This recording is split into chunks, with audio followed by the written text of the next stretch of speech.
प्रेम से बोलिए श्री हरि विष्णु भगवान की जय हो।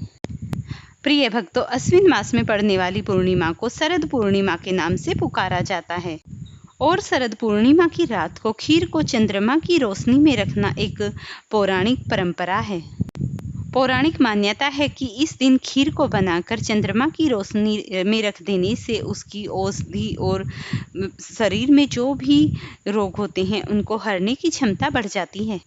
ऐसे में चंद्रमा के सामने खीर को रखने का विधान है। इस बार चंद्रमा के लिए पूर्णिमा तिथि 2 दिन पड़ रही है।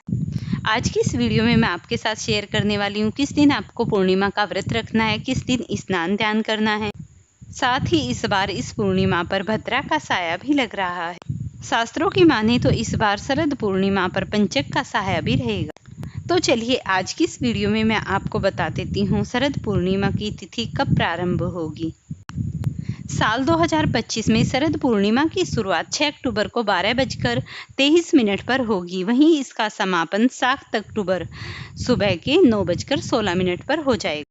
साल 2025 में बुध व्यापनी पूर्णिमा तिथि रहेगी और ब्रह्म मुहूर्त में पूर्णिमा का स्नान ध्यान व पूर्णिमा का व्रत करना शुभ माना जाता है। तो प्रिय भक्तों, 7 अक्टूबर 2025 मंगलवार को पूर्णिमा का स्नान दान व कार्तिक स्नान किया जाएगा। पूर्णिमा तिथि से जैसा कि आपको पता है कि स्नान प्रारंभ हो जाता है, तो 7 अक्टूबर दिन मंगलवार से ही हम अपना स्नान प्रारंभ कर देंगे और इस बार कार्तिक मास भी 7 अक्टूबर से ही प्रारंभ हो रहा है। वहीं जो ब्रह्म मुहूर्त का समय रहेगा वो रहेगा 6 अक्टूबर 2025 दिन सोमवार को। ब्रह्म मुहूर्त सुबह 4:48 से प्रारंभ हो जाएगा और 5:36 तक रहेगा। इस दिन सूर्योदय का जो समय होगा वो 6:24 से होगा और जो सूर्य समाप्त होंगे, सूर्य अस्त होंगे वो होंगे 6:05 पर।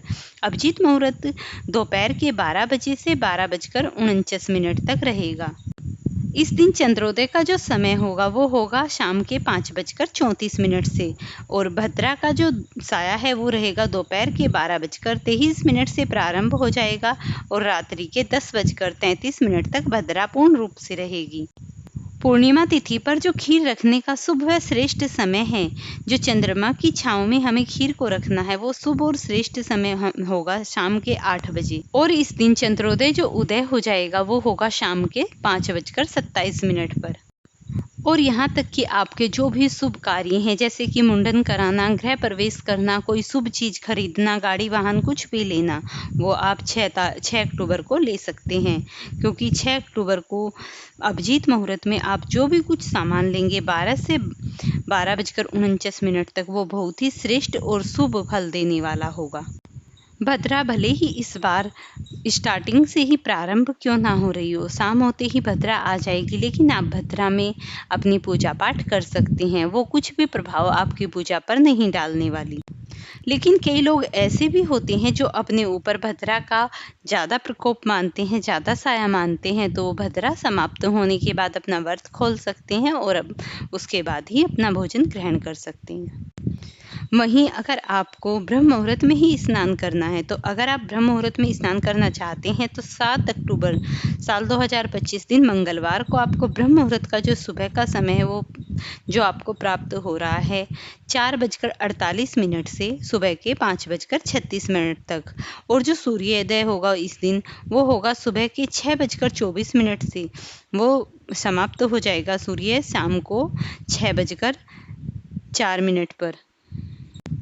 शरद पूर्णिमा के दिन जो आप खीर चंद्रमा की छाँव में, चंद्रमा की रोशनी में रखेंगे, उसको आप किसी कटोरे में या फिर चांदी के पात्र में रखें तो वो अति बेहद स्वास्थ्य के लिए भी अच्छी होगी। खीर को चंद्रमा की रोशनी में रखते समय इस बात को बहुत ही ध्यान से सुनना कि आपको खीर को या तो किसी कपड़े से ढक देना है या फिर किसी चाली वाले बर्तन से ढक देना है, ताकि चंद्रमा की सीधी किरणें उसके अंदर प्रवेश न कर जाएं।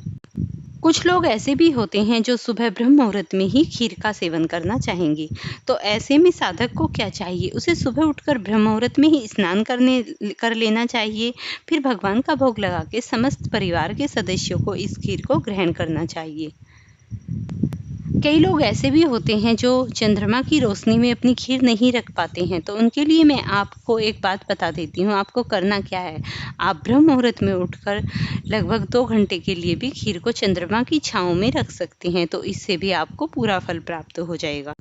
शास्त्रों की माने तो इस दिन हमें भूलकर भी किसी तामसिक चीज का प्रयोग नहीं करना चाहिए। बिल्कुल शुद्ध और सात्विक भोजन करना चाहिए, खीर का प्रसाद ग्रहण करना चाहिए और वो ही भगवान श्री हरि विष्णु को अर्पित करना चाहिए। जो भी साधक इस प्रकार से व्रत को रखते हैं, व्रत के नियमों का पालन करते हैं, माता को प्रसन्न करने के लिए उन्हें समस्त प्रकार की सामग्रियां अर्पित करते हैं, माता का आशीर्वाद पाते हैं, तो ऐसे लोग भगवान को अनंत प्रिय हैं और उन लोगों पर हमेशा प्रभु अपनी दृष्टि बनाए रखते हैं। फ्रेंड्स, अगर आपको ये वीडियो पसंद आई हो तो इसे लाइक शेयर करना और चैनल पर नए हैं तो चैनल को जरूर सब्सक्राइब कर लेना।